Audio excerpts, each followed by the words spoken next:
ዛሬ ሩጫ ከመጀመሬ በፊት የሆነ ሐሳብ አለኝ። ቤተሰቦቼ እንደኔ በሌሊት ተነስተው ምን እየሰሩ ይሆን? ልያቸው፣ መዝሙር ልዘምርላቸው።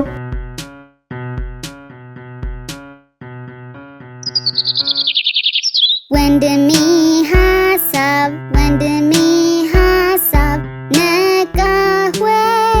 ነቃህ ወይ ቶሎ ተነስና ፊትህን ታጠብና ቁርስህን ብላና ቦርሳህን ያዝና ወደ ትምህርት ቤት እንሄዳለን። መልካም ዕውቀትን እንገበያለን። እህቴ ህሊና